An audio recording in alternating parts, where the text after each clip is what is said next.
জুবিন দা ঢুকুৱাৰ ঠিক 3 দিন মানৰ আগত মানে মোবাইলটো পৰিছিলে। তাৰপিছত পৰোতে অকণমান মানে মোবাইলটোৰ কেমেৰাটোৰ ফালে এফালে লেফ্ট সাইডত অকণমান চুক এটাতে মানে স্পট পৰিছিলে। তাৰ পাছতে সেইদিন দেখাবলৈ লৈ গ'লো। দেখাবলৈ লৈ যাওঁতে ক'লে একো নাই, আপুনি এতিয়া ভিডিঅ' বনাই থাকিব পাৰিব। যেহেতু মই ভিডিঅ' ক্ৰিয়েটৰ, ডাঙৰ ভিডিঅ' ক্ৰিয়েটৰ নহ'ব বাৰু, যিয়ে নহওক মই এটা পেজ চলাই আছোঁ। সেইকাৰণে মানে দিনটোত যদি আমি ভিডিঅ'ত দুটা বা ৰিলছ এটা বা ফটো এখন দুখন নিদিওঁ, তেনেহ'লে হয়তো আমাৰ পেজটো নচলে। আৰু পেজ এটা চলাবলৈ হ'লে যিমান দুখ কষ্টৰ মাজেদি হ'লেও আমি পেজ এটা চলাবলৈ মানে ভিডিঅ' দিবই লাগিব। ঠিক সেইকাৰণে মানে ধৰক জুবিন দা ঢুকালে আৰু সেইদিনত আমাৰ বিয়া আছিলে। বিয়াৰ মই ভিডিঅ' চিডিঅ' আজিলৈকে দিয়াই নাই, কাৰণ মোৰ সাহসেই হোৱা নাই মই বিয়াৰ ভিডিঅ'খিনি মানে দিবলৈ কাৰণে। যিহেতু মই ফটো এখন দুখন শ্বেয়াৰ কৰিছোঁ, কিন্তু বিয়াৰ নামত একো ভিডিঅ' মই শ্বেয়াৰ কৰা নাই। বিয়াৰ মানে 4 দিনীয়া ধুওৱা দিনা মই অকণমান ভিডিঅ' ক্লিপ আগবঢ়াইছিলোঁ, তেতিয়ালৈকে একো হোৱা নাছিল যিহেতু। আৰু যিদিনা আমাৰ বিয়া আছিলে, আপোনালোকক মই পোষ্ট যোগে জনাইছোঁ, সেইদিনা মানে সন্ধিয়া সময়ত মই গম পাইছোঁ। যেতিয়া আমি মানে ফটো চটো উঠি আছোঁ, অকণমান গানত নাচিছোঁ বাগিছোঁ, কাৰণ বিয়া বুলিলে উলহ মালহ পৰিৱেশ থাকেই, জানেই নহয় সকলোৱে। আৰু ঠিক তেনেকৈ মানে কোনেও জনোৱা নাছিলে, যিহেতু বিয়া এখন বোলোতে আৰু এটা এনেকুৱা এটা মুহূৰ্ত, যিহেতু সেই কথাষাৰ শুনাৰ লগে লগে কাৰো মাইণ্ডটো ভাল হৈ নাথাকিব। সেইকাৰণে মানে কোনেও জনোৱা নাছিলে।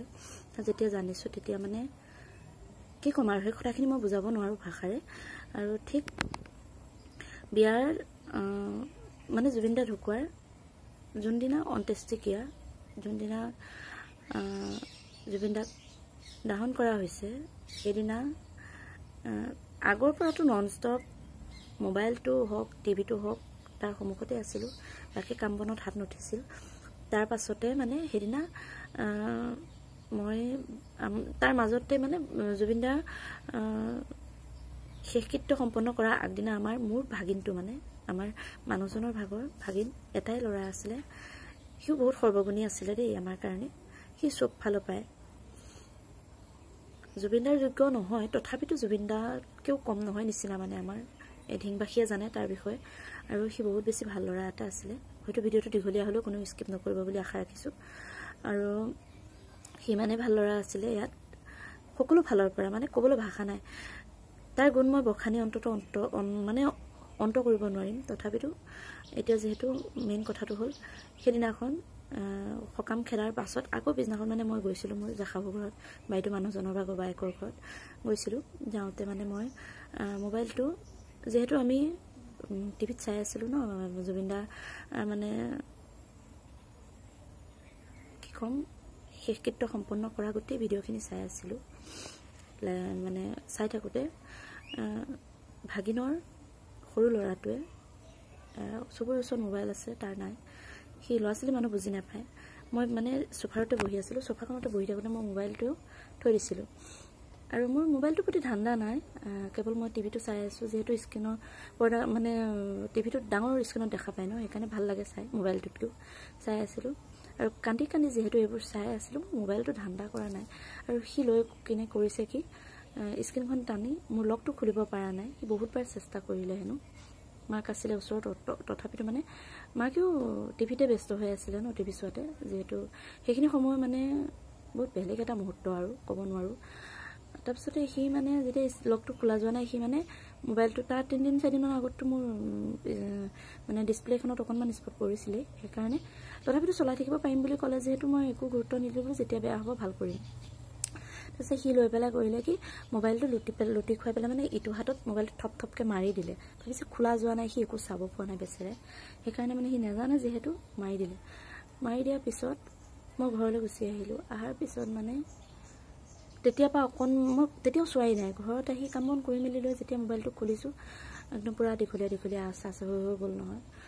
তেতিয়াই মানে মোৰ মনটো ইমান বেয়া লাগিছে। তথাপিতো সেইদিনাৰ পৰা কালিলৈকে, মানে কালি আগবেলালৈকে মই মোবাইলটো চলালোঁ। যেনেকৈ নহওক ধোঁৱা হৈ গ'ল, মানে দেখা নাপাওঁ। তথাপিতো মই জুপি হ'লেও মই শুৱা যেতিয়ালৈকে টোপনি নাহে তেতিয়ালৈকে জুবিনদাৰ ভিডিঅ' গান চাওঁ ৰাতিপুৱা উঠিয়ে লগাওঁ প্ৰথম জুবিনদাক চাই ল'লেহে কিবা দিনটো আৰম্ভৰ নিচিনা লাগে তাৰ পাছতে মোবাইলটো মানে কালি ভাটিবেলাৰ পৰা একো কাম নোহোৱা হ'ল একদম লাৰিলে মানে যদি এটা কিবা এটা টিপু বেগটো টিপিলেও একো কাম নিদিয়ে নন ষ্টপ নিজে নিজে ওলাই থাকে তাৰপিছতে মানে একদম মোবাইলটো একো কৰিবই নোৱাৰোঁ মানে একো চাব কৰিব নোৱাৰোঁ ৰাতিও মানে মোৰ একদম টোপনি নাই মানে এনেকুৱা লাগিছে কালি শুৱা সময়ত মেইন কথা মই জুবিনদাৰ না গান এটা শুনিব পালোঁ না ভিডিঅ' এটা চাব পালোঁ গধূলা সময়ৰ পৰা মানে মোৰ আৰু মনটো বেছি বেয়া লাগি আহি আছে আৰু মই কি হ'ব ৰাতিলৈ টোপনি আহিব না নাহিব মানে কি জুবিনৰ গান শুনোতে সেইফালে কেইটা বাজি যায় ক'ব নোৱাৰোঁ ঠিক তেনেদৰে আৰু আমি সহিব পৰা নাই তেওঁ পত্নীয়ে কেনেকৈ সহিব নোৱাৰোঁ জানো তাৰপিছতে ৰাতিপুৱাৰ পৰা মানে মই কাম কৰি ফুৰিছোঁ যদিও মানে মোৰ একদম অহৰহ চকু পানী ইমান বেয়া লাগি আছে সেইকাৰণে মানে একদম মনটো বুজাব পৰা নাই লাষ্টত মানে কান্দি পালোঁ আৰু ইমানেই মানে মনটো বেয়া লাগিছে এটা কাৰণে দুখ কৰিছোঁ যে মোবাইলটো মোৰ ডিছপ্লেখন বেয়া হৈ গ'ল সেইটো কাৰণে মোৰ দুখ নাই কিন্তু এটা বেয়া লাগি আছে জুবিনদাই ন্যায় দিয়াৰ ক্ষেত্ৰত যিসকল লোকে ইমান উঠি পৰি লাগি আছে জুবিনদাৰ প্ৰতিটো ভিডিঅ' জুবিনদাৰ প্ৰতিটো পোষ্ট চাব নোপোৱালৈকে মনটো শান্তি নালাগে সেইকাৰণে মানে মোবাইলটো বেয়া হৈ থাকিল যিহেতু মই কি কৰিম কেনেকৈ চাম কি হ'ব মানে কিবা যেন বুকুখন ইমান বিষাইছে মই মানে একদম কান্দি আছোঁ কান্দি থাকোঁতে মানুহজনে লাষ্টত কৈছে যিহেতু আমাৰ টকা পইচা নাই ন ইমান আমি সাধাৰণ মানুহ পটককৈ মোবাইল এটা কিনো বুলিলেও কিনিব নোৱাৰোঁ যিহেতু বহুত পইচা লাগিব মোবাইলটো কিনাৰ যোগ্য নাই আৰু তাৰ ভিতৰতে মোৰ ভতিজাজনী বিয়া হৈ গৈছে বিয়াটো দিয়কচোন বিয়া এখন বুলিলে কিমান খৰচা ন সেইকাৰণে মানে হাতত পইচা নাছিলে মানে এনেকুৱা হৈ আছে ডিছপ্লেখন লগাবলৈও মানে হাতত পইচা নাইকিয়া নিচিনা হৈ আছে তাৰপিছতে ওচৰৰ পৰা মানুহ এজনীৰ পৰা পইচা কেইটামান ধাৰলৈ আনিলোঁ আনি পেলাই এতিয়া গৈ মই ডিছপ্লেখন লগাই কৰি আনি পেলাই মানে এতিয়াহে মোৰ মনটো কিবা ভাল লাগিছে আহি দুমাতুম কাপোৰ সলাই মই মানে বিচনাতে পৰিছোঁ বিচনাত পৰি প্ৰথম জুবিনদাৰ ভিডিঅ'খিনিত চাই লৈছোঁ